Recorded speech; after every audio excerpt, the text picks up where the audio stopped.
me out to the ball game. Take me out with the crowd. Ladies and gentlemen, welcome back to the Green Grass and White Paces podcast. We're super excited to have Rutgers alum, current Milwaukee Brewers organization pitcher Brian Fitzpatrick with us today. Fitzy, it's good to have you on. We appreciate you joining us. And just to go over some of your bio, man, some pretty impressive stuff.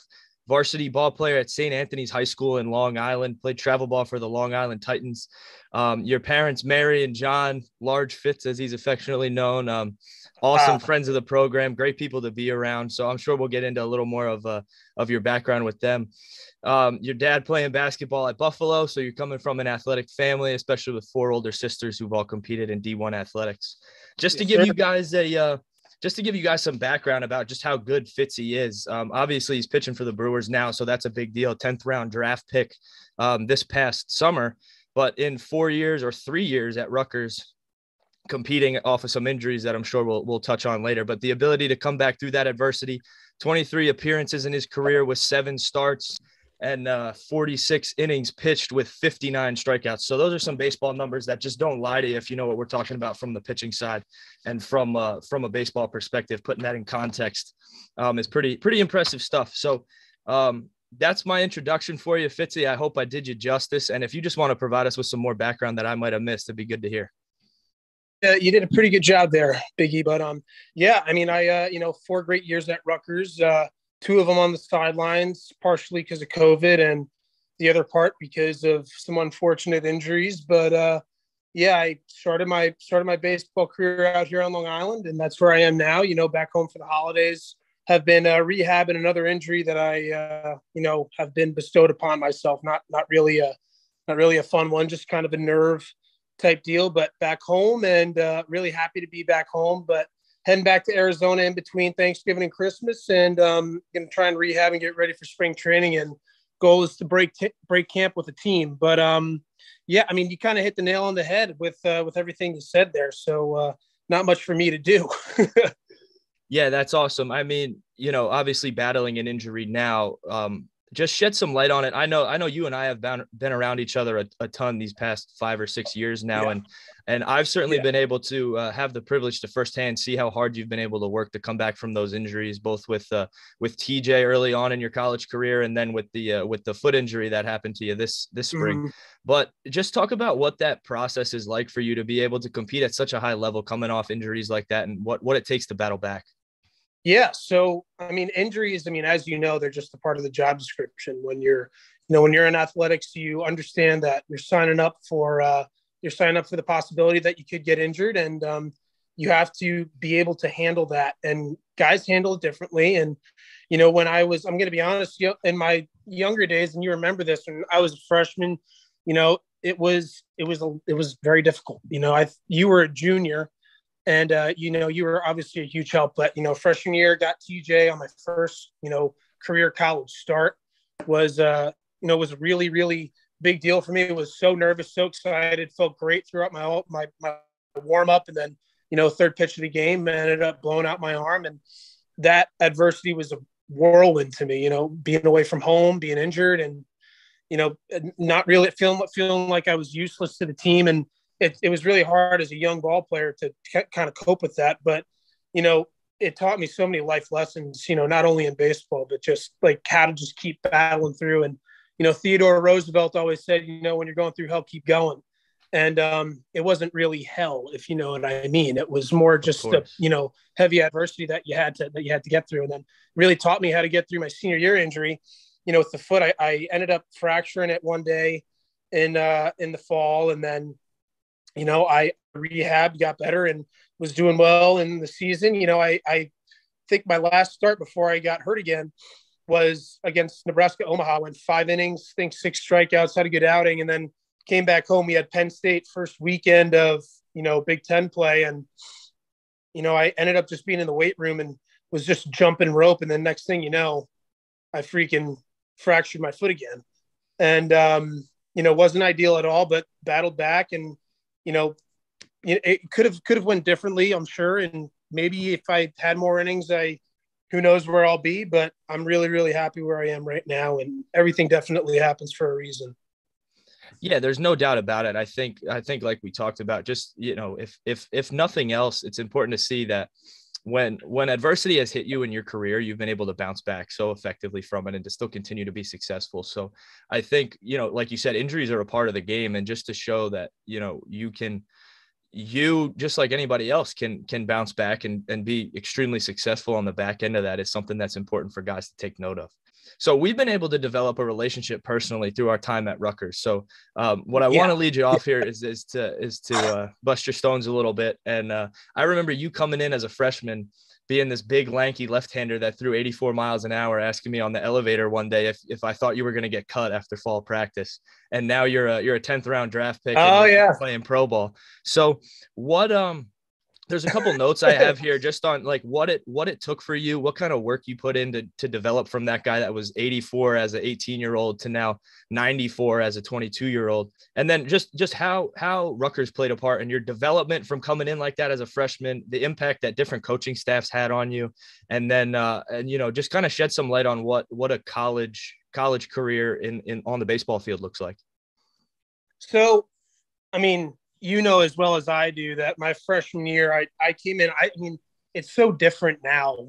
Like when I was in high school, like I didn't pick up a weight. Like I didn't lift. I didn't know what a weight room was. I never knew, I didn't squat. Like I was just like, hey, like I got baseball on Saturday. Like my dad would drop me off at the field. I'd warm up, I'd huck some baseballs, and then I'd go home. That I didn't do bands or any of that, which is really, really important, now. But I came in, and then, the coaching staff before the ones at Rutgers now was, Phil Kindary was our pitching coach. And, Phil was a very, very old school, hard-nosed coach and very, very respectable in his own right, now with the Blue Jays. And he was, he really, really got on me. And looking back on it, like as an 18-year-old, you're there like, why is this guy getting on me so much? Like, I don't understand. And then it's just there, like, he just is trying to get the most out of me, and he knows that I could be, he saw it before everybody else, I guess, that I could be doing this for, a career, which is kind of crazy that he was able to see that. But I mean, he would be on me all the time. I was obviously a preferred walk-on. I didn't have any scholarship money. And, I confided in you and the older guys a lot because you guys were just so welcoming. And I think that that's really important. And every team needs guys like you. And I mean, all of our buddies like Dan and all the guys that we saw last weekend at Rutgers, just, they were so vital to, I think, all of our success. And, college baseball is a grind.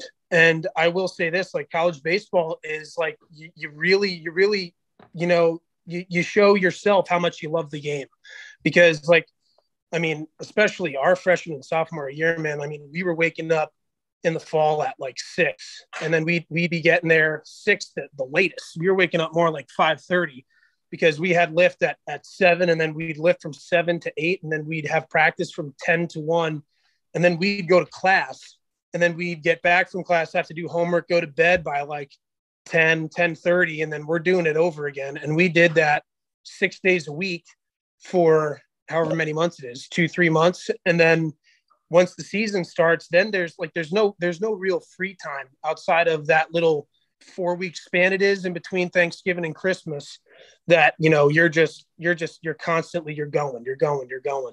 And pro ball is very similar to that. And when you play the level of baseball that we played in college, it really does prepare you, not only for professional baseball, but I mean, you can speak on it too, like in the real world now as a coach. And, it definitely prepares you for real world stuff. And it's truly remarkable. Like when you look back at 18-year-old me and sort of like, he has a good changeup. He has an 84 mile an hour heater, but, can't really run that fast. He's like not really athletic at all. And it's like the only thing that remained consistent from then to now is that I just love the game of baseball. Like I like everybody's there, like, you're doing it so much. How does it not, dwindle? And it's sort of like, well, like, you look at the game one of two ways. You look at it as something that you're doing for a job or something that you're doing to get an education, or you're looking at it as like, this is what I want to be doing. And I feel like you and I have that in common. Like, you're still very, very much involved in the baseball world. And like, we know many people, we're not going to name names, but we know many people who played with us that were phenomenal players that are just like, I can't do it anymore. Like, I've had enough. And, it's never wavered ever. And I don't feel like it's wavered for you either. And a lot of our buddies don't think it's wavered either, but you got to love it. You got to love it. Yeah, there's no doubt about it. I mean, in our first episode of the podcast here, we talked about what that have to versus the get to mentality does, and how much fun has to be a part of the game, even as you continue to go up the levels where we have to take it more seriously. Like you're saying, we had a conversation about how the grind compares to how much you love it. And I think, like you're talking about, we have a couple of friends or a couple of guys that we've all played with over the years where they're really good at it, but they just don't love it. And I think a big separator that occurs that allows you to get to the level you've had is that you love the game. And I think that's an important piece, especially these days with how all the metrics and the rankings and the social media stuff comes to be a part of it. The piece that often gets overlooked is just how important it is to have fun and enjoy the game and appreciate, everything that it provides for us. And along similar lines, we're talking about fun. So, something I tell my guys all the time when I'm working with pitchers is I always go back there. I don't get catchers for my lessons or for my bullpens. I sit on a yoga ball and I catch them myself. Yeah. And when kids don't let it eat, I say, is that really all you got in the tank? And I've heard it so many times, well, coach, I don't want to knock you over. And I reference you all the time because we used to catch each other's short boxes at Rutgers. And I said, listen, you guys don't understand. My throwing partner and the guy I'd catch for in college is a big 95-mile-an-hour throwing left-hander. So if you knock me over, I'm going to have to give him a call and let him know someone's taking his spot. We with that stuff, man, like that's the fun of it. Like that was a blast. Like I used to look forward to doing that stuff, like that, like that's the whole fun of the game for me. It's like, yeah, I'll throw on a catcher's glove and I'll try and catch freaking Garrett French's 84-mile-an-hour slider with a 93 freaking heater. Like, of course, like I'm going to try and like, why wouldn't I try and do that? And it's like that's why people love coaching and stuff like that. It's like you get to do stuff like that, and it's like you're a kid, which is awesome. But you're coaching. You know what I mean? Absolutely, and I know it applies to like how our college careers went in a respect, because at the college level that we were at, like we certainly have pitching coaches, and we went through a number of them while we were at Rutgers, and they were all awesome guys that provided us a bunch of information from a bunch of different lenses. But I think too, it was cool to be in a setting where we could talk to each other and we were familiar enough with each other's mechanics that we were able to kind of develop our craft in a sense where you can get after it at the professional level now, because we've had so many conversations about mechanics and how to pitch. And it's been really valuable for me as a coach now to be able to say like, well, this might not have been something I did, but this is something that I talked about with Fitzy when I was 19 years old that I can apply to you as a high school player now. And I think exactly as you're saying, that still remains true, because like, that we'll still like hang out and like, I'll be showing you film and be like, hey, like, what do you see here? Or like, because it's like, or like, I'll probably like when I'm throwing bullpens again, like I'll probably throw bullpens in front of you and you're going to be like, well, like I see this, and this, and like, you used to do this, and this. And I like, you should get back to that because that was really, really good. And so on and so on. So it's like coaches can't be the end all and be all for players, or because if it was, then it's just like, you're just wasting your time. You gotta be able to confide in your teammates and trust them, because especially your buddies that you've been playing with. I mean, you're in the travel ball industry now. Like when I was in travel ball, I played with the same group of guys from when I was like 11 years old until I went to college. So it's like, those guys are seeing you play and they've seen your journey through the whole time. Like, you got to be able to have some trust and some feel in your teammates to be like, hey, like, what did you see there? What was different? Or like we'd get in the dugout, and it's like, first off, last year, a little bit of a tangent here, but last year at Rutgers was probably the best offensive lineup I think I've ever been a part of. Yeah, I mean, just impressive to watch those guys mash last year. Yeah, I mean, and you've played with a majority of those guys, and you were at a majority of the games. It's just they're like, when we get in the dugout, they're constantly just chatting with each other, trying to pick up things and what they see. And hey, I saw like his slider's a ball. His slider's a ball, or like his fastball in, like you can just spit on it because he's not even coming into you, or like little things like that little nuances that you pick up throughout the game. And like you heard that constantly. And it's like you wonder why that team was so good. It's because like all those guys were so bought into helping each other that it was like Coach Kyle and Coach O and like Monty, like those guys were almost like secondary to the players, where it's like if they needed to go to the coaches, they would go to them. But like they would be like Mike, Dan, Brito, Ryan, like all those guys, like they would just freaking like go to them and they'd chat it out. And then next thing you know, it's like we just put up 15 runs on a weekend and then like we're just cruising. Yeah, and I think that's really important to note, because I know what we tell a lot of our travel guys at our level is just that what we do at practice is really important, and we hope we get it right. That's our job as coaches, and we're always here to help you. But we stress to them all the time that the most important ingredient is the work you're doing on your own time, right? Practice time, game time, that's our time, and we're definitely here to help you. But the best way to improve as a ball player is to get that work done and get extra work done on your own time. And I mean, it paints the picture. You're telling that story without it even being brought up.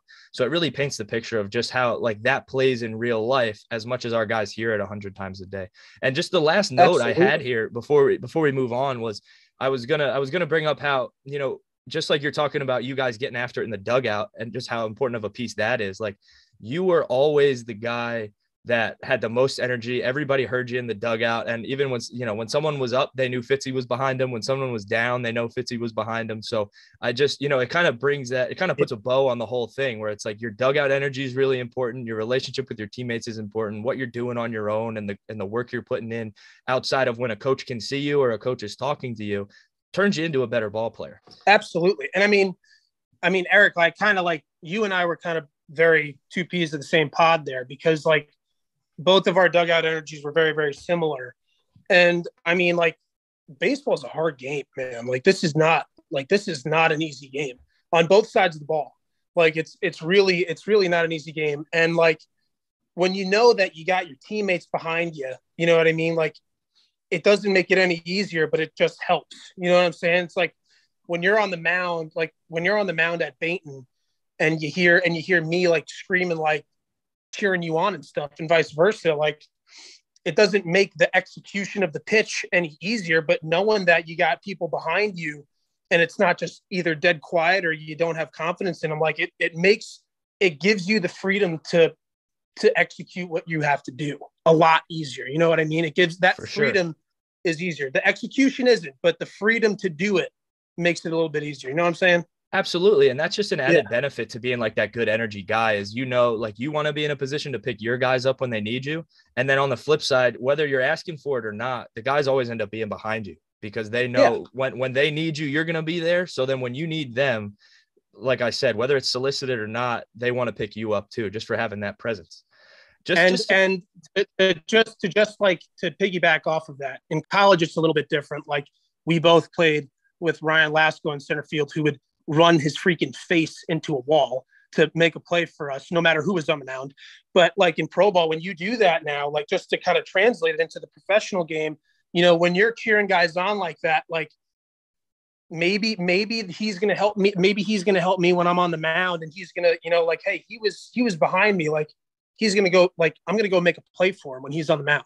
You know what I mean? Just little things like that. Like knowing that, you got your teammates back. It's like, all right, like our shortstop, like, this past year was, just great ball player, very like just a low energy guy, but like when we left, he was like, man, like you always were cheering me on, man. Like I would always try and make that play for you, like when you were on the mound. And I was like, like I appreciate that, because like that's the whole purpose of me trying to get behind you. Like I just want you to play better. You know what I mean? Like I just want to bring you up, keep the energy high. You know what I'm saying? Absolutely.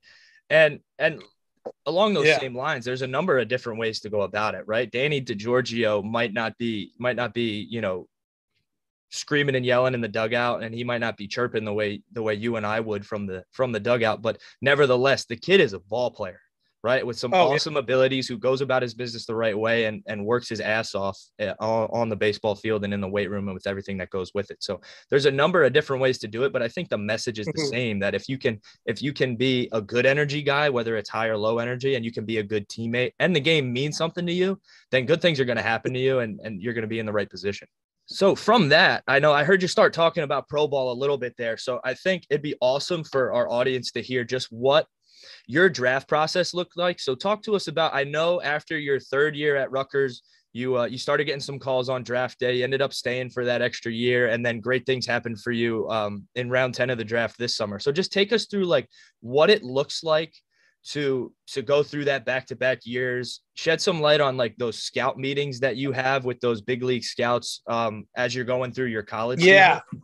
And that leading up to the draft process, what does that look like? Yeah, it's different for everybody. You know, obviously I'm incredibly grateful and blessed that I did get drafted, and I got drafted in the 10th round on day 2.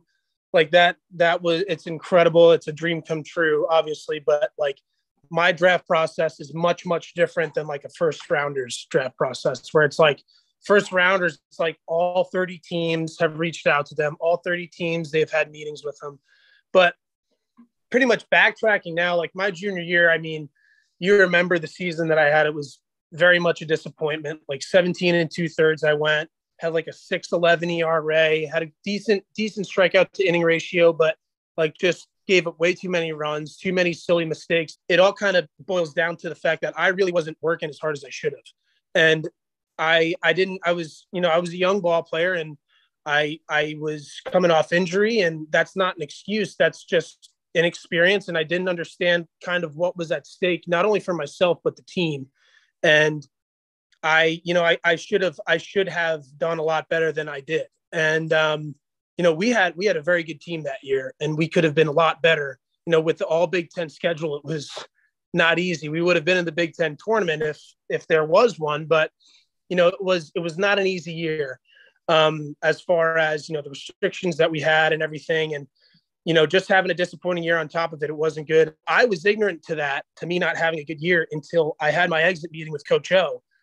And, Coach O, like he's going to tell you how it is, and he doesn't care if it hurts your feelings or not. And yeah, there's no doubt. Thankfully, I really didn't flinch at it. Like I wanted him to tell me the truth. And he just kind of said, he was just there like, you throw 91 to 93 miles an hour, you're a junior, you're draft eligible.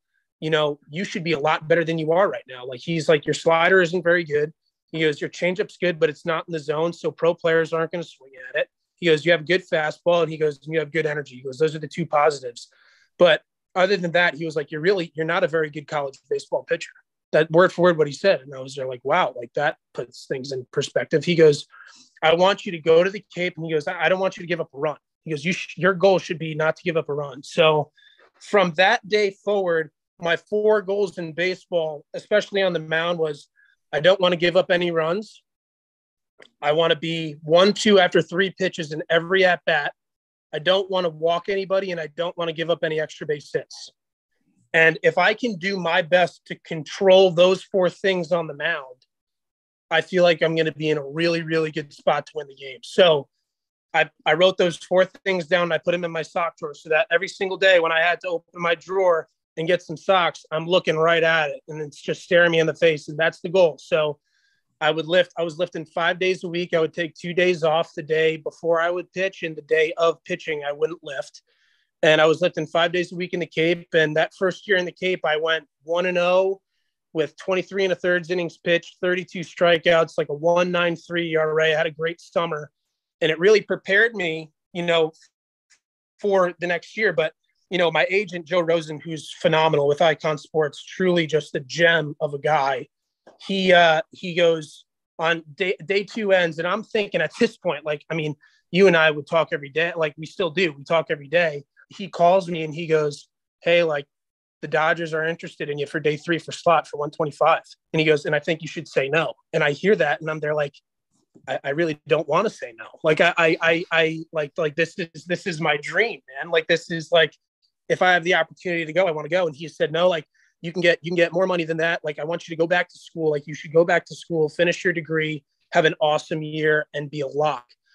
And I got drafted, but I mean, as you know, I was in my head nowhere near a lock because I had the foot injury. I only threw 23 innings in the school season. And, I had 28 strikeouts, 23 innings, had a great outing against Indiana to end the school season.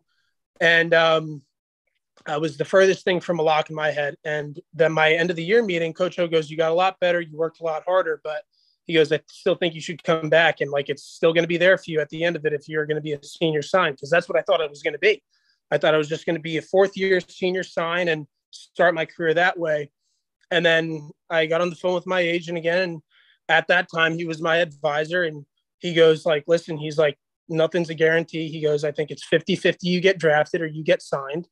He goes, you have to go and do it in the Cape again. He was like, he goes, I know it's hard. He goes, I know you don't want to do it, but like, you got to go to the Cape and you got to do it again if you want to get drafted. And I said, all right, like, that's fine. Like, I'll just do it again. We'll still have the same 4 goals. And this past summer in the Cape, I ended up going 19 innings pitched, 19 strikeouts, 0 earned runs with 2 walks and 11 hits and no extra base hits. So all of my goals outside of being 1-2 after 3 of every at bat were achieved. And then I still, to the day, man, I mean, you remember I called you on the day, but to the day, I still didn't know I was going to get drafted. I'm sitting there with my phone. My whole family's in the living room. Like, I have balloons and I'm there like, man, this is freaking embarrassing. Like, I have a draft party here and I'm not going to get drafted. And like, the 6th round goes by, then the 7th round comes about. And then my agent calls me and he goes, the Angels are trying to pick up people's dirty laundry. Like, they want you for 25 to 30,000 in the 7th round. And he said, I think your answer should be absolutely no. Like, you are worth way more than that. Like, you should definitely say no. And I did. And I was really, I was going to be like, I really hope I don't regret this. And, the whole day goes by and there's like 25 picks left in the 10th round. And my best buddy comes over and they're like, man, like Mike Neese, he comes over and I'm there like, man, like, I really wish he wasn't coming over right now. Like, this is pretty embarrassing. And I still hadn't thrown that day yet. So I still haven't gotten my thrown in, still haven't gotten my workout in. And I go, Mike, like, we got 25 picks left. Like, let's get the hell out of here, man. Like, I don't want to be here anymore. Like, I just want to go work out and go on with my day. And then hopefully I get drafted tomorrow. And then I get a call from Steve DiTrolio, who was the regional scout in Jersey for the Brewers. As I'm walking out the door, I'm walking up the steps to go to my car. And he calls me and he goes, this is Steve DiTrolio of the Milwaukee Brewers. Do you want to go in the 10th round? And I go, yeah, I want to go in the 10th round. Like, absolutely. I run in there. And then this is kind of the unknown part of the story. My agent goes, I want to try and get you as much money as you can. Let's see if they take you here. If not, like, we'll go tomorrow and we'll try and get the slot value. And I go, okay, like just let me know. And then I didn't, like, that's the misconception. Like, I had no idea I got picked up until I saw my name on TV. And then I saw my name on TV and everybody goes nuts. And it's really just a crazy, crazy day. And it was awesome, man. It was truly, well, I'll never forget that for the rest of my life. But I mean, that's kind of my draft process. And, the story is different for everybody, but the ups and downs remain consistent with everybody's story. It's like, if you're a first rounder, you definitely weren't a first rounder, 5 years ago, or maybe you were, but like, everybody's story is just completely different, which is kind of reminiscent of baseball in a way, just how everybody's journey to get to where they are now is just completely different, but everybody's achieving the same goal. Right. Without a doubt. I think like it's similar to what we were saying before, that there's a bunch of different ways to do it, right? There's a bunch of different guys that play this game and everybody's story ends up being different. I just remember on that draft day, as much as you were checking your phone, I'm looking down at my phone, waiting for the call from Fitzy every couple minutes. And then it finally comes in, I'm in the car down the shore and Fitzy goes, draft party at my place right now. And I'm like, well, that's a 2.5 hour drive and it's already about 4 o'clock in the afternoon. So yeah, definitely still a little upset I wasn't able to make it up there, but man, we were pumped for you, dude. We were pumped for you. And I think in you telling that story, it's kind of interesting because I think how the whole major league draft process works compared to how it works in different sports is so completely different. Oh my gosh. I think that's because an area there's of our 20 game. rounds. Exactly. Yeah. That's an area of our game that not a lot of guys know a ton about. Yeah. And like the general public thinks like, and like, listen, there's nothing wrong with how baseball is perceived. It's a beautiful game. But like people just think that it's like, oh, like he had a good year, so now he gets drafted. It's like, no, like you see guys that just had horrible years that like guys are willing to take it, like organizations are willing to take a chance on, where it's like, you look at the NBA and the NFL draft, it's like, man, you gotta have some numbers behind you. You know what I mean? Like you gotta really, really show out. But like, if they see potential in you, especially in baseball, like they are going to take a chance on you. They're going to pay you. You know what I mean? Like, remember JP Massey got drafted in the 7th round from Minnesota, and he did not have a good year. But let me tell you, that guy's stuff is probably the most electric in the Big Ten, and very well had the potential to be like Big Ten pitcher of the year and all that. Like, I mean, you talk to our hitters about it. They're like, who gave you the most trouble? And it was like Massey when he was in the zone. It wasn't even close. So it's like they're willing to take shots on guys like that, where it's like you look at the NBA, you look at the NFL, it's like they're getting accomplished guys that are really, really good ball players. And it's the draft is shorter, but like you got to feel the team. So it's like that's the misconception I think about baseball. And that's what makes it so beautiful, is that you can have stories of guys that were like, yeah, man, like I played at some Division II JUCO, and they saw something in me and they really, really wanted me. It's like, you never hear of like a Division II JUCO guy going in the first round of the NBA draft, man. It's like everybody's from Duke or from UNC and stuff like that. So it really is a whirlwind. Yeah. And I think that bodes well for our game. I know we talk at least at my level now about, you know, whether it's Rutgers Newark or how it applies to the travel level in high school, is there's going to be people willing to take opportunities on you regardless of your circumstances. So as long as, like we're talking about, having the love for the game and getting after it and working hard, if you do those things and someone sees potential in you, you might not be the highest ranked guy on PBR or Perfect Game, but there's going to be someone out there that wants to take a chance on you. And I think that's really special when it comes to the professional level in our game, is that like our dads say it all the time. I've heard them say it a bunch of times, is if you're out there, they're going to find you. And I think that's what's really special about baseball, is that it's never more true than in our sport, that if you're doing what you're supposed to do and you have the ability, somebody's going to find you and give you a chance. Exactly. And not only that, but like when like, I mean, as you know, like, no, I've never been ranked. I don't even know what PBR is. Like, I don't even know any of that stuff. Like, because truthfully, it doesn't matter. It's so elementary. And like, because like, I mean, we've played with guys that like no one's even heard of. And then like next thing you know, it's like, you're not going to outcompete like someone that's on our team. Like, you're just not going to do it. You know what I mean? So it's like all these rankings are just like, they're very political, and they're very like, the biggest piece of advice that I could give young ball players now is to not even look at that stuff. Like, even if you're number one, like, don't let that get to your head at all, because the one consistent, you know, piece that you need to have, no matter how far up or down you go in this game, is that you got to really, number one, you got to really love it, and you got to really work your tail off. If you want to have any type of recognition that's actually worth talking about, like that's what you got to have. No doubt. Not Perfect Game or PBR, you know? Right. There's no doubt about it. And I'm so glad that you said that, because when we have conversations with our high school guys at the warehouse and we're talking about the recruiting process and going to college, the first thing they look at these days is, where am I ranked? And and like when I was in high school, the only ranking I ever had was like this Long Island Titans did their rankings of like their blue chip prospects is what they call them.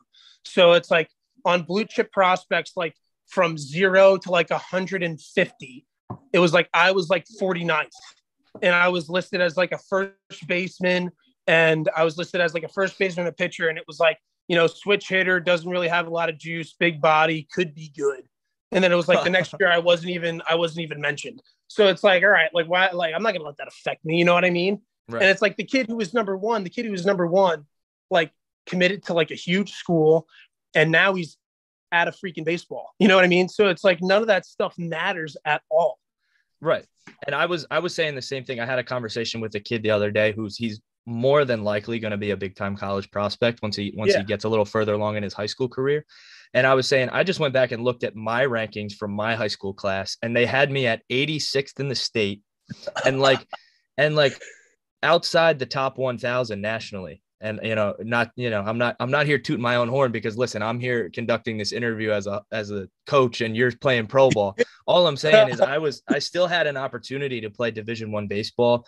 And, maybe because I didn't go to as many showcases as the next guy and I didn't spend money at these events, I don't know, but the ranking was what it was and the opportunity was still there. So whether it's considering how we have opportunities in our game at a higher level because of the numbers or whatever, that there's always an opportunity for you, or, just how not so applicable these showcases are and these rankings are to your success and the levels you're able to attain.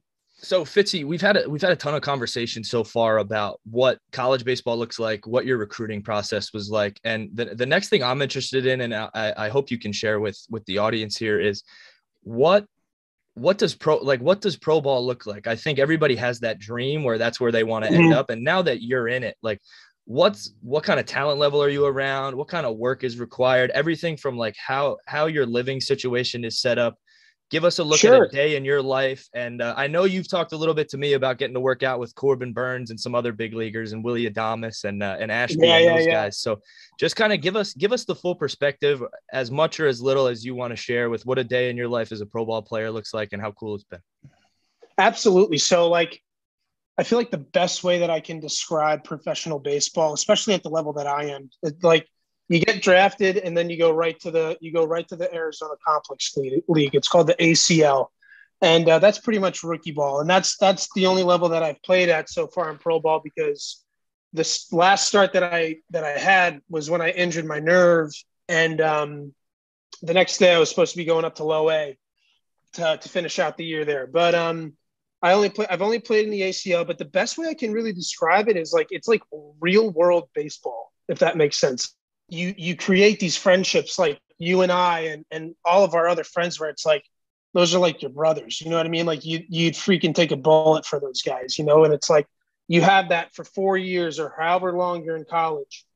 And it's awesome. And no one's bigger than the team. And it's like, everybody has the same goal. And it was like, for us, it was like, we wanted to get to the NCAA tournament. We wanted to make some noise. And it was like, win the Big Ten and then make some noise in the NCAA tournament. We came close. We fell up short. But that's neither here nor there. But that was our goal as a team. Where it's like in pro ball, it's like everybody kind of has their separate goals. So it's like, I have my own goals, and it's like the guy next to me, my locker buddy, might have a different goal. And it's like everybody's just kind of out for themselves. And it's like, for example, it'll be the third inning and we'll be playing a game and 3-0 count. Team that we're playing against is down 2, we're up 2. And 3-0 count, if you groove one, like it's going to get swung at. Like guys are trying to get their stats up, because much like the college process, all it takes is for you to impress one guy and then you're moving back up there. Like you're moving up to the next level. All it takes is for you to impress one guy. So, that part of it's a lot different. And it's like, I'm around guys that have children, and I'm around guys that have young families and guys that have wives, where it's like in college, it's like, that is not the case whatsoever.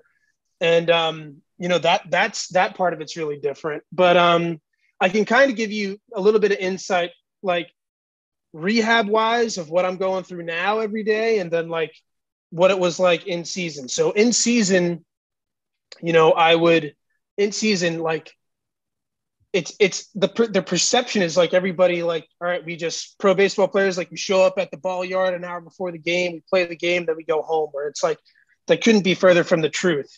So say we have a 6:00 game against the Guardians, right? Where like, that was a game that we had this year.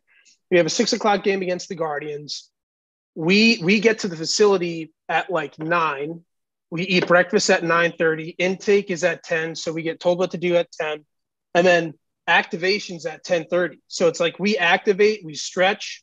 And then like, if you're not pitching that day, you throw, you have practice, you have D. And then it's like, you go inside. If you have a bullpen, you go through a bullpen, then you go inside for lunch, and then you eat lunch. And then if you have lift, you go lift. And it's like after your lift and you're done with everything, if you're not playing that day, like you just shower, get in your uniform, and then go down to the field, watch the game, then go back up and throw your stuff on your loop and get out of there. But say I'm pitching, I wouldn't do any of the activation in the morning. Like I would probably, like if I had my car, like I show up for a 6 o'clock game and I was starting, like I'd show up at around like 4-ish, get something, not 4-ish. I'd show up at around like 2:30-ish and get something in my belly, eat up. And then I would, just chillax in the locker room, maybe take a shower before the game. And then I'd start my activation at around 6 o'clock game. I'd start around 4:50. I'd get stretched out with the trainers. And then I do my activation that I've had since I was a sophomore in college. And then I'd go pitch the game. And then right after it, like this is the biggest difference from pro ball and college baseball is as soon as you're done pitching, like you do your arm care, you go get your lift in, and then like you shower and then like you go home. And like, you don't need to watch, like you watch the rest of the inning if you got taken out in that inning, but like that's the biggest difference. It's like you go do your arm care and then you go get your lift in. And then like after your lift, you go to the locker room, you take your shower, and then it's like you pack up your bags and you leave, and it's like still the 7th inning. You know what I mean? Like that part's totally different. And that's a normal in-season day. And we'd have one off day. The next kind of difference is like I've kind of seen both sides of it. So it's like in college, I've seen what it's like to be a player and go through a rehab process multiple times. And now it's like pro ball. I saw what it was like to be a player at the rookie ball level. And I saw what it's like to be a rehab guy where it's like I'm lifting with Aaron Ashby and Corbin Burns and Willie Adames, Luis Urias, all in the same room. It's just like completely crazy because it's like you and I, like we know everything about almost every major league team because we just watch the game so much. And then like the first time I was like doing a conditioning workout with Corbin Burns, I was there like, this guy, like, holy crap, like this guy won the Cy Young last year. Like this guy's got some hardware at his house right now. And then like they're just normal guys. Like they couldn't be nicer. They're just great guys.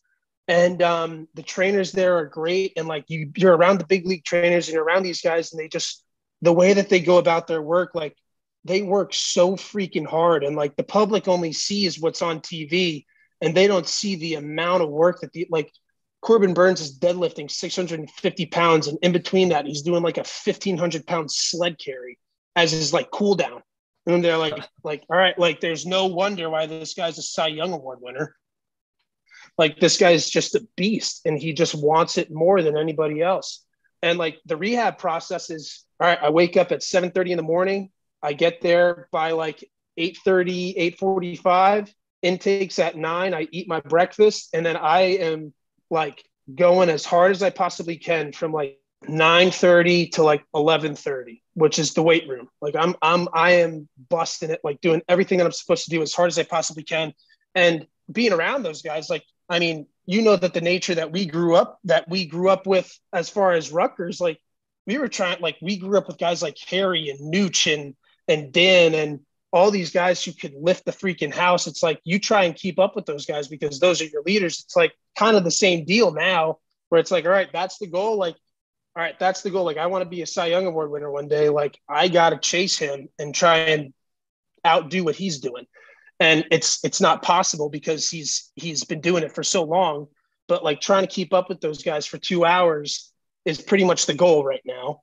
And then from 11:30 to 12:30, I rehab, I do my arm care, I do everything that I have to do in the training room. And then I eat my lunch, I shower, and I go work at this golf store from 1:30 to 5:30. And I regrip clubs, and I put extensions on putters, and I bend shafts and all that good stuff, because obviously one of my great passions is golf as well. But like, that's pretty much a day in the life. And then, after work, I eat my dinner, I, watch whatever's on TV. And then I go to bed and I do it all over again.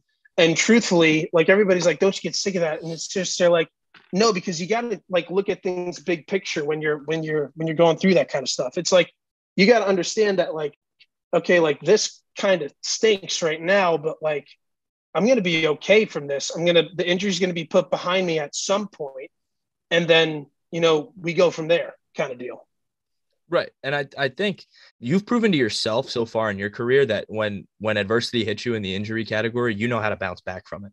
So I know you certainly have the confidence that you're going to be able to pick yourself up off the mat and get back to the high level you're used to competing at. And if my word is any consolation to you, I definitely know that, like, you called me up and said you were hurt. And I was like, all right, well, what's the process look like? You've done this before. You can do it again. Like, I have no doubts that you'll be able to get back to exactly where you want to go. What stands out to me from what you're talking about there is, I know you and I had a conversation recently about these guys like Corbin Burnes and these big leaguers that are super successful. Like, they're just people, right? So like you're saying, all we get to see as fans is what's shown on TV, exactly as you said. So I think your perspective is awesome in that you kind of see how these guys are really good and you see the value in trying to keep up with them when you're in the weight room or when you're getting your work in on the field. But then you also have that understanding that, what they're doing is not superhuman. What they're doing is not impossible to attain. Like, with the perspective of, I get to work out with these guys, that means I have the potential to get to their level. And I think, especially from a perspective that might help a younger guy, just to say, oh, I turn on the TV and I see Corbin Burnes pitching on ESPN tonight. That's awesome. But sometimes there's a disconnect between, he's just a guy that grew up loving baseball the same way you did. And that's something that we can accomplish if we have the ability to work as hard as he has to get up to a 600-pound deadlift and a 1,500-pound sled carry. You know what I mean? So there's definitely dedication that's involved there, but the perspective is important that these are things that we can attain. And there's also a fine line, like Corbin Burnes is a generational talent. Like, you're never going to, like, you're a pitching coach. Like, you're never going to be like, all right, like, you can throw 96 miles an hour. I'm going to teach you how to throw this 96 mile an hour cutter. Like Corbin Burnes, like, does a lot of that work on his own. Like no one ever said, like, hey, Corbin, like, I'm going to teach you this 98 mile an hour cutter that moves about 17 inches and it's going to make you the best pitcher in the world. Like that, like, no one ever said that. Like, that was all his own thing. So there's a line between, like, there are things that are very, very attainable, but at the same time, like, you are who you are. You know what I mean? It's like, you got to understand that, like, if you can do this, like, it's like, you are who you are because, like Lance McCullers said one time in an interview, he was like, I never lifted in high school. I just was able to throw 101 my senior year in high school.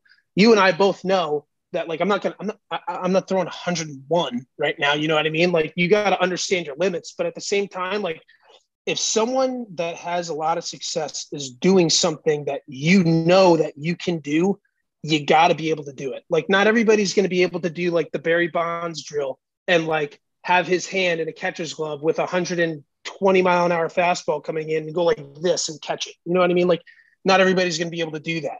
And it's like, maybe like guys are looking at us when we were in college being like, man, like, I can't do that. And so it's like that kind of perspective you need to keep, like, big picture, because not everybody, like, this game is very grueling in that sense. Like, not everybody can run a 6'3" 60 like Willie Adames can do. You know what I'm saying? Like, not everybody can do that. But what can you do? You can do the same drills that he's doing to get faster. You know what I'm saying? And then maybe you see where that takes you.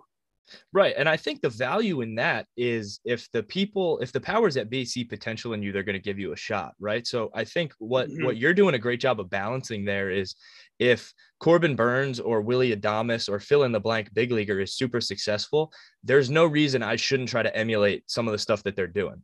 But by the same measure, nobody is asking you to go be Corbin Burnes. All they're asking you to do is be the best version of Brian Fitzpatrick that you can be. Like, they see the potential in you, and they want you to reach the maximum of that potential that they gave you a shot for. So that's the idea I get from what you're saying is the objective is not to beat Corbin Burnes. There's already one of him, and it's going to be tough to find another one. The objective is to figure out what Corbin Burnes does that works really well, figure out what you do really well. You talked a bunch about your own routine that's helped you be successful. And then how do you put those things together to find the best version of the player that you are? So I think that's awesome perspective, man. Yeah. And then it ebbs and flows too, because you go through this game, man, and you see what works for them. And then you try it out and say it works for you. Like, that's what's so great about it. You know what I mean? It's not cut and dry whatsoever. Right.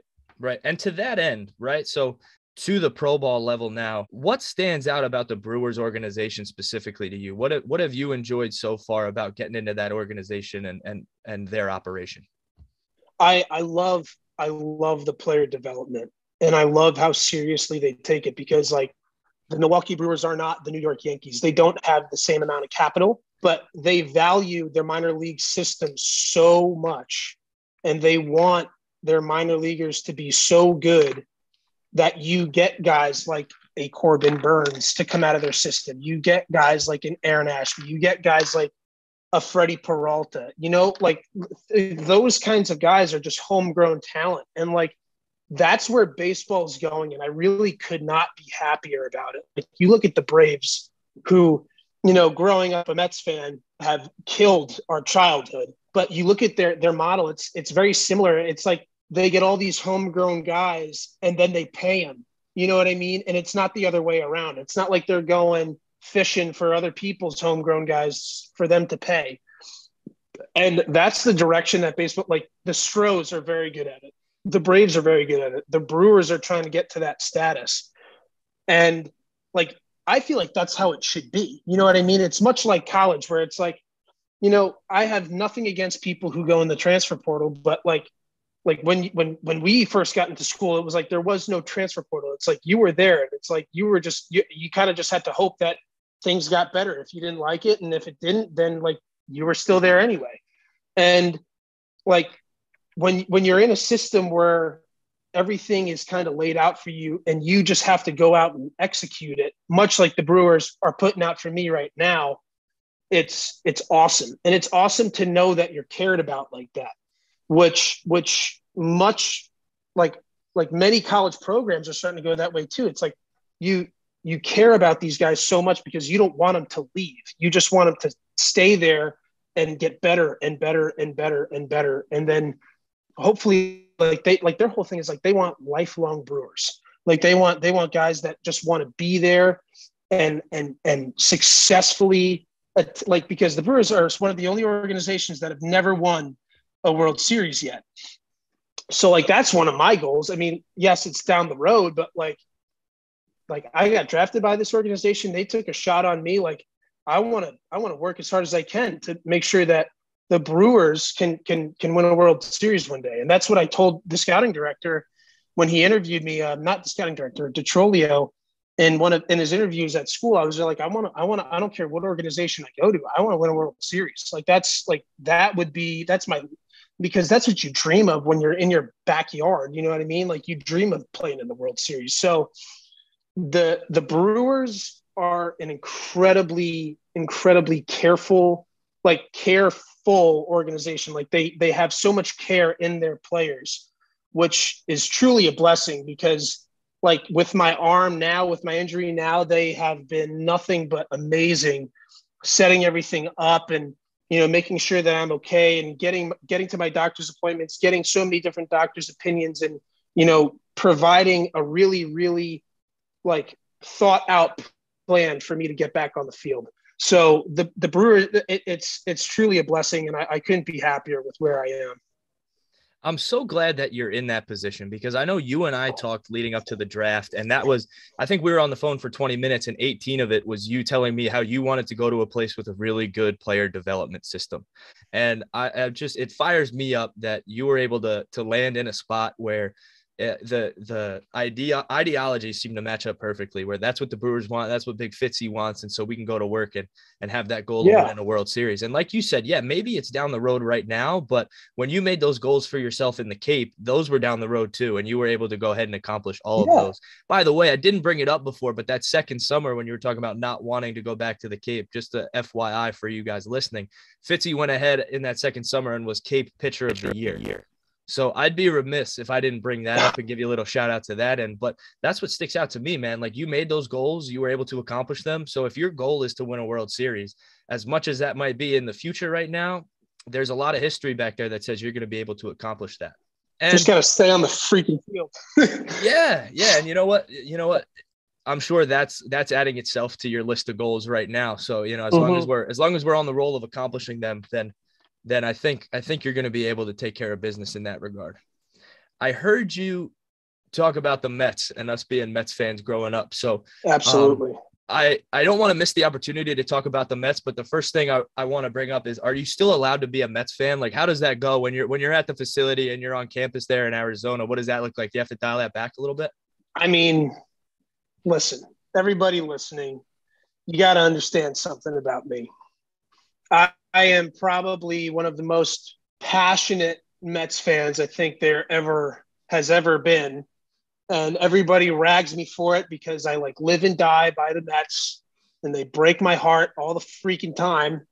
But I mean, their whole thing is they obviously know, you're not I didn't grow up in Milwaukee, Wisconsin. You know what I mean? I'm not a Brewer. I wasn't a Brewers fan. I love the organization, and now being a part of it, it's awesome. But I would never. I'm not allowed to publicly endorse the Mets. Obviously, I would never wear a Mets hat out ever again. Obviously, but do I still want the Mets to do well? Absolutely. Except when they're playing the Brewers, I want the Brewers to beat them. Of course, I was rooting for the Mets, and honestly, I was rooting for the Mets in the against the Padres in the wild card. They broke my heart again. That part has been incredibly difficult because before I got drafted, about 75% of my wardrobe was just Mets stuff. I had 15 Jose Reyes shirts, a Carlos Beltran shirt that I can't wear anymore. Alonso, McNeil, obviously DeGrom's been my idol since I was 14 years old. It's really hard to not support them anymore. But then it's all right, I'm growing up, man. I want to be playing against them. You know what I mean? Now it's time to freaking make sure that our boys in Milwaukee are really, really doing well and kicking the Mets ass, because the Mets are a team, man, where it's their player development isn't bad because they have a lot of good talent that they've developed. But now that Big Stevie's over there, it's a lot of big spending. And, that's awesome because the Mets are going to be successful for a long time with that ownership. And they're going to be a great opponent for the Brewers in the future. And I really, really hope that, someday in the future, I get a start at Citi Field and I can really take it all in, because that's the ballpark that, that and Shea are the ballparks that I grew up, really, that's where I grew up. That's where I really fell in love with the game. And, those teams and, meeting Jose Reyes when I'm 5 years old at a Benihana, and then him becoming my favorite player for the rest of my life. I grew up just in Long Island and loving the Mets. And it's quite hard. It's quite hard to not, root for them as much. But, at the same time, it's really, awesome to be a part of the Brewers organization. But it's still really freaking hard to not want the Mets to just do awesome all the time. Yeah, I mean, a little bit of separation of church and state there, if you will, right? Where you want to see the Mets succeed, exactly. But your main priority is competing against them and having the Brewers succeed, both from a personal standpoint of you getting up through that organization and then from seeing that big league club win games too. I mean, hey, listen, you see my backdrop here. I got the Shea Stadium sign hanging over me. But listen, don't get me wrong. The Mets will always have a special place in my heart. They always will. They're the reason why I love baseball in the first place. I remember my first game at Shea Stadium with my dad at the seats down the left field line, right in front of the tarp, and the old ball boy, his name was Travis. He'd always get me balls. I still have 50 baseballs up top in my room from just going to Mets games all the time. And what's awesome is now that the Mets are going to be so good for so long now, because they're not afraid to spend money and they have new ownership and they really are focused on that. It's going to be so awesome because the Brewers are always going to be in the hunt, because they always are. They're just a great organization, and they're always going to figure out a way. They're like the Rays, you know what I mean? Like the Rays and the Guardians, they're just always going to figure out a way to get to the playoffs. And now that the Mets are going to be consistently in the playoffs, I like that. That's the stuff that you dream about, right? You dream about, either playing for or against the team that you grew up rooting for, and in big moments. So that's definitely going to be so much fun in years to come. Yeah, without a doubt. And I think you got a good head on your shoulders and you got a good perspective about it there. And it's cool to see. It's cool to see how that's developed. I mean, especially now, it might give you a little more hope. I know you and I spent many a night sitting there with our head in our hands after watching the Mets game in the Birchwoods apartments. But oh my gosh, what I want to touch on here before we end up on a different subject is, I know, speaking of spending many nights watching the Mets, you and I have had a ton of conversation about if Johan Santana's no-hitter really counted.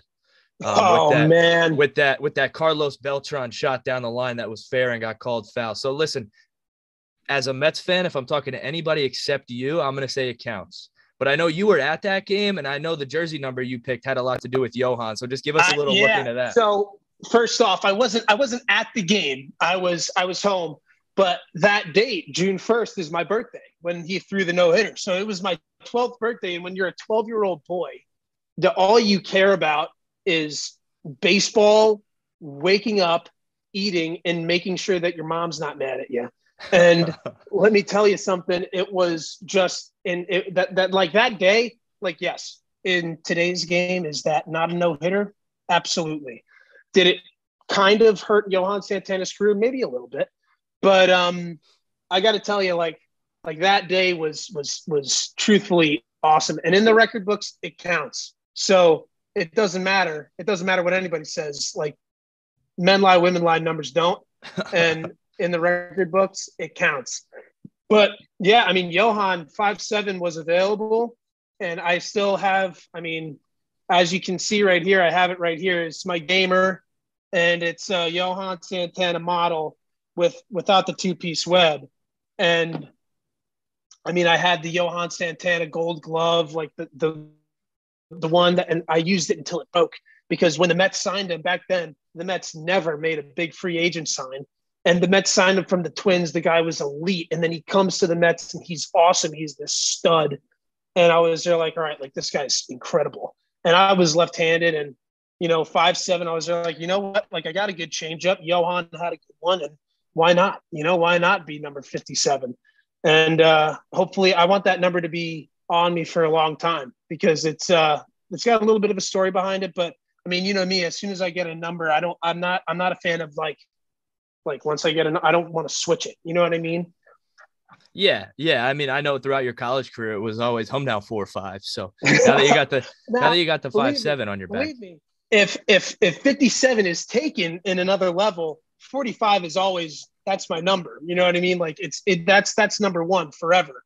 But if 45 is taken and 57 is available, it's going to be 57 from now on. Yeah, that's awesome. It's always funny to me a little bit how the jersey number ends up becoming such an important part of our identity as an athlete. And really does. What comes to mind quickly when you're showing us your glove there is that it doesn't surprise me one bit that your glove is right next to you while we're doing this call here. But for some context, Fitzy's got to be the biggest glove guy I've ever met, and I've been in this game for a while now. And so I would love it if you shared the story about when Ben Wareski came in to play with us after transferring from Columbia, and you decided to try his gamer on in the locker room one day, and you put it back in the wrong spot. Oh my gosh, man. So it's such a bad habit, and I'm going to get roasted in the comments for this, and that's okay. But I love gloves. I've always loved gloves. I mean, like, I spent like 2 hours freaking customizing this thing to make it absolutely perfect. And as you can see, perfectly broken in. It's pristinely cleaned. Everything's perfect about it. Nothing you can't find a flaw in this glove. Perfectly broken on the V-notch. Everything's great, right? So Ben Wareski is very particular about his gloves. And, our locker room was cool. And also we were best friends. Like, all of us on the team were best friends. So it's like, oh, Fitzy tried on my glove, like, whatever. I don't just like go randomly putting on people's gloves in the Brewers locker room. I don't know anybody like that. And first off, not many of them speak the same language as I do. So if they were to get mad at me, I wouldn't really understand what they were saying. It's just because I don't speak Spanish, but I don't think they would like it very much. But Ben Wareski, great guy. He's got 3 gloves, right? And I remember it. It was this tan Rawlings Pro Preferred that he got customized, said Wareski on it. And, I don't know Ben very well. And I just take it off this locker. I put it on, pound it a couple of times, put it back up there. And they're like, that's nice stuff. And Ben comes up to me and he's like the most mellow guy ever, like does not like confrontation, comes right up to me and he goes, I heard you like trying on gloves. And I go, yeah, it's a habit of mine. And he goes, did you try on mine? And I go, yeah, I did. He goes, can you please refrain from doing that again? And he just said it so nice. And I was there like, I feel like an absolute jerk right now that I even touched his glove. And all I did was touch his glove, but I just feel horrible. And I know that it's just like you can't do it in baseball, and it's like an unwritten rule. But at the same time, man, if you have a passion about it, like I have no issue with anybody trying on my glove. It's definitely an interesting part of baseball about how you're just not supposed to touch somebody else's glove, especially, and it gets difficult as a pitcher when you don't have all the bats and batting gloves and Evo shields that the rest of these hitters do. Yeah, that's all you got. Right. That's all we got. And we make them as sick as we can. And then we show up to the field with cleats and this is it. And that's the only piece of equipment we got. We spend a ton of time customizing them and making them as sick as we can. And then, we fall in love with them and we're not allowed to share them. So I certainly never understood that little intricacy of the game. But I guess it's just one of those rules you have to abide by, whether you like it or not. Exactly. So Fitzy, now that we're kind of going in that vein anyway, right? There's a couple things off the field wise that I want to talk about here. You touched on your love for golf earlier. And I know Bobby Fairways has been a huge influence to you guys and those guys on that show. And so I want to hear about your takes on Bobby Fairways, but I also want you to touch on the relationship that you've developed with the Dunkin' Donuts and the Starbucks and the Chick-fil-A drive-through attendants. And I know that's been a big series on your social media and everybody loves it. So let everybody know what that's all about. Well, Eric, when we first really got into golf, it was like right around the COVID year. And, everybody was just getting into golf, and like we were on TikTok all the time, and we saw this guy Brilliantly Dumb. And it was like you, me, and Kyle Gerace were like crazy about golf.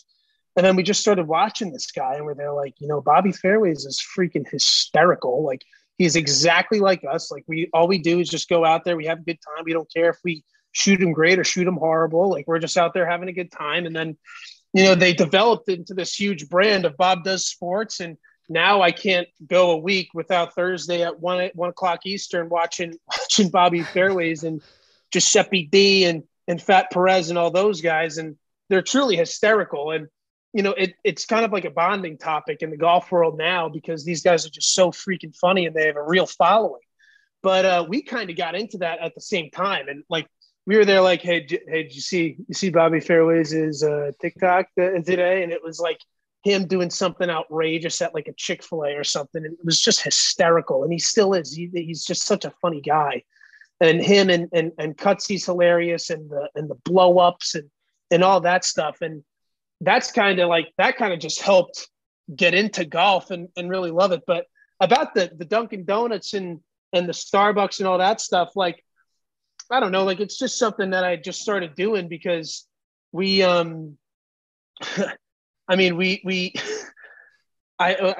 Rutgers, we had the Dunkin' Donuts guy. His name was Idris.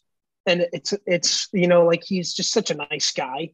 And like, I just started taking videos with him, and I was just like, Idris, like, how you doing? Like, and then started talking about his son. His son's in pharmaceuticals, and I saw him this weekend. His son's still finishing his pharmaceuticals thing, and he's doing well. He's got a goatee now, doesn't wear the mask all the time, and he works 12-hour days. I'm like, this guy's just awesome.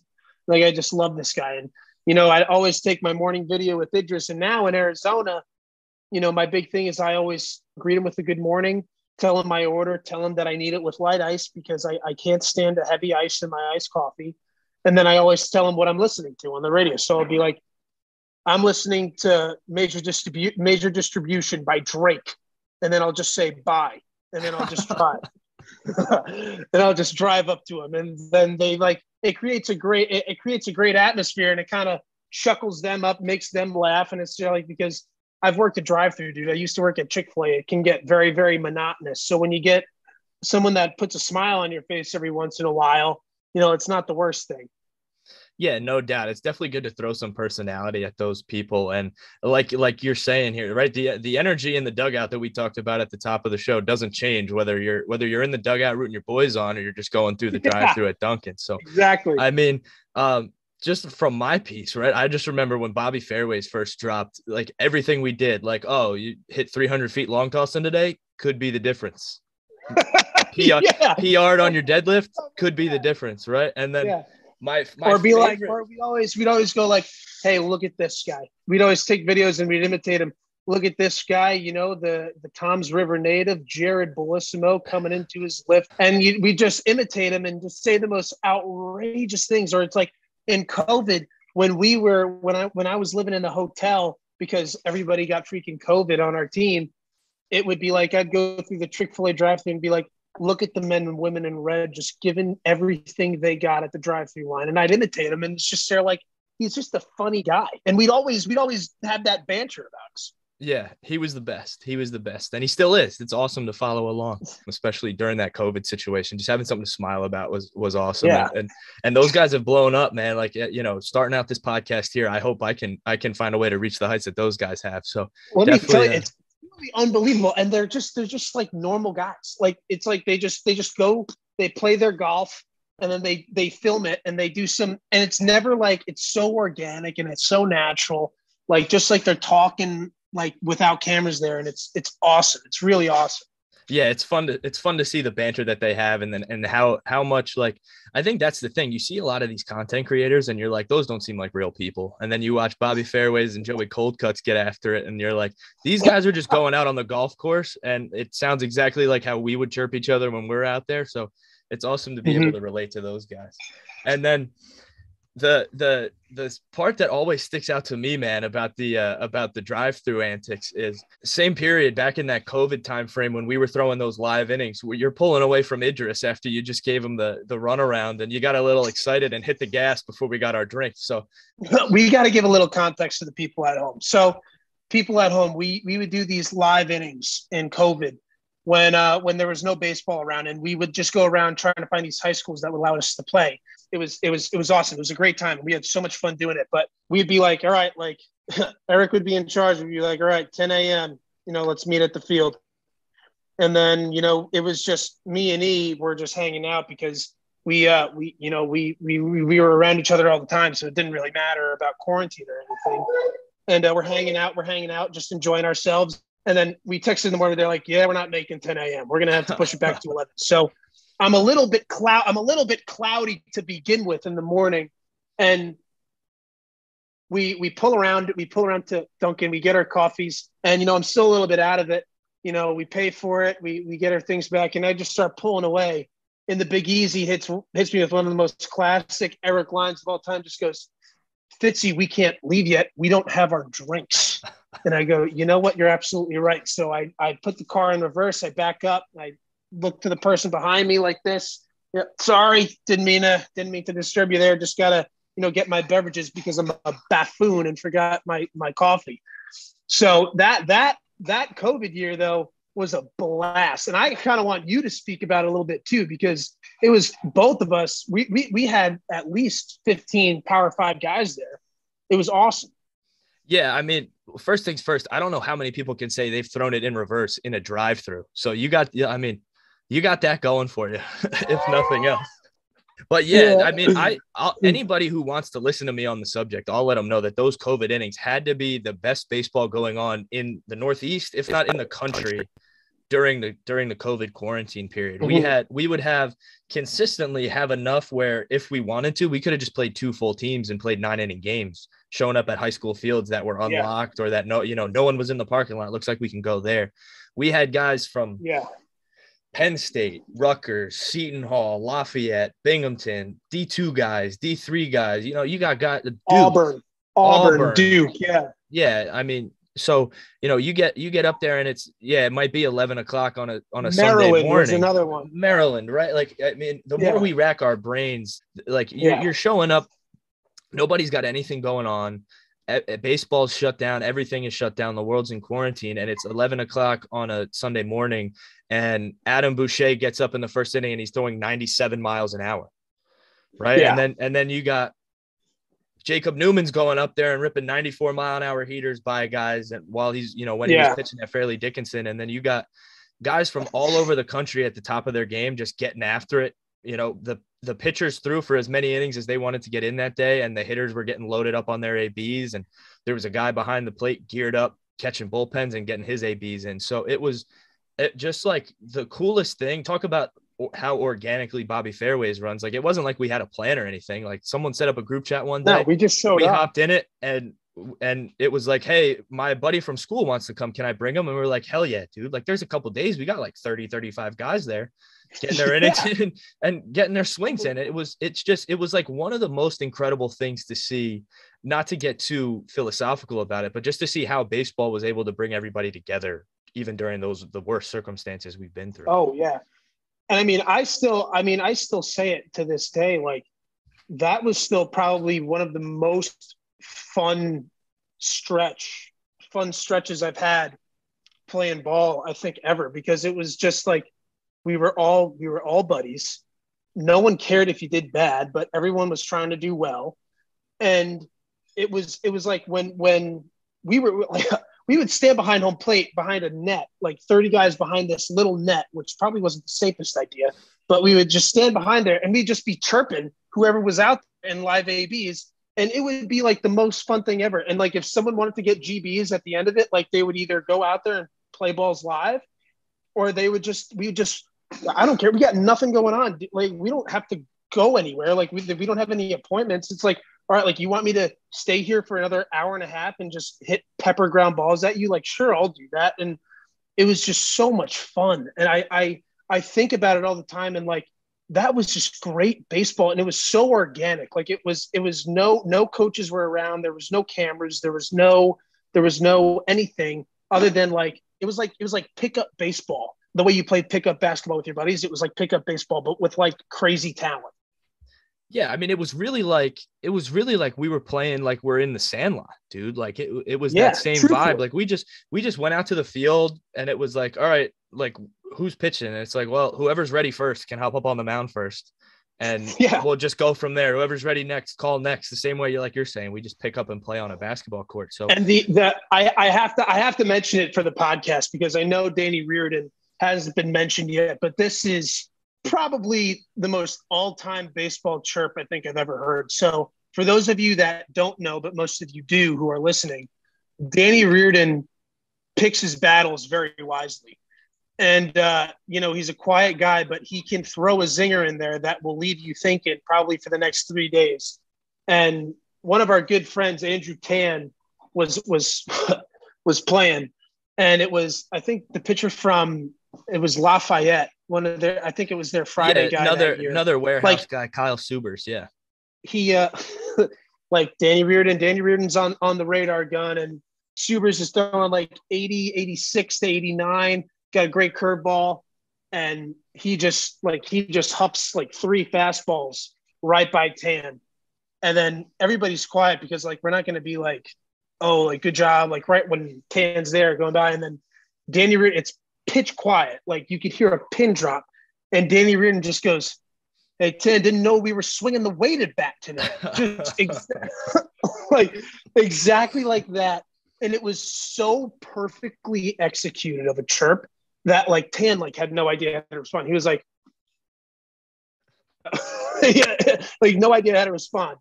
And it was just one of the best baseball chirps. And that just kind of sums up the vibe that we had going on there. Like, it was so awesome. Like, no one busted anybody's balls in a bad way. It was just such a great time. Yeah, it was awesome. I mean, yeah, like you talk about Danny Reardon will say a line that leaves you thinking for 3 days. This one's got us thinking for 3 years back on those COVID innings. So more power to Danny. Props to him for dropping an all-timer like that. But yeah, as you said, man, it was incredible, or it is incredible now to look back on it and just see the talent we were able to compile just by putting each other in a group chat. But it was also, it was awesome in the moment to just be able to play ball, no pressure, no expectations. Nobody's trying to prove anything. We're just going out here because we got nothing better to do during COVID. Yeah, we loved the game. Yeah, we were itching to get back and all this like high level stuff. But realistically, it was like, guys, let's go to the field and let's have some fun doing the thing that we love to do. So it was an awesome setup for us, and it was a ton of fun, and it was all love for those guys, and a bunch of them are still out getting after it now. I was one of the older guys there, so I'm on this side of the fence now, but a lot of those guys are still out there getting after it. So it's awesome to think back on those days. So Fitzy, I got one more question for you. We've had a lot of talk throughout the podcast so far in these first couple episodes about just the impact of our support systems, the impact of our parents, and what they've meant to us in our journey. So I want you to touch on here how awesome it's been. I know playing with you in college, your parents were always at the games, whether they were on the road or at home. Your dad's a legend. Your mom is a legend. Even this year, going back to watch you play, even while you were injured, they were always there in the stands, and definitely super welcoming to me, giving me someone to hang out with and sit with during the games while I came to watch you boys play. So what role have they played? What impact have they had on your baseball journey and on your life so far?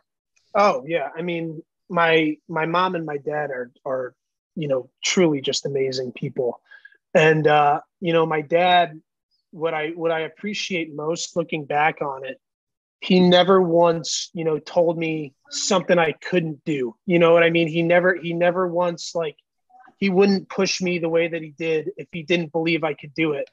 And that's like really that's really hard to do, especially as a dad, to not blow smoke up my rear end and say I could do all these things. And he even told me one time, I'll try and take you to different pitching coaches so that you start throwing the ball harder. Like, you got to start moving better.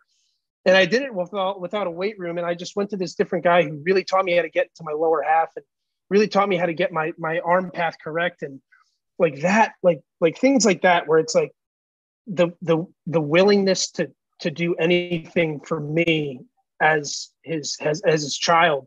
And he really did it for all of us, all four of my sisters as well. It's truly, truly remarkable. And I could not be more grateful. And all I want to do is just I'm sure you feel the same way. Like, I just want to give it all back.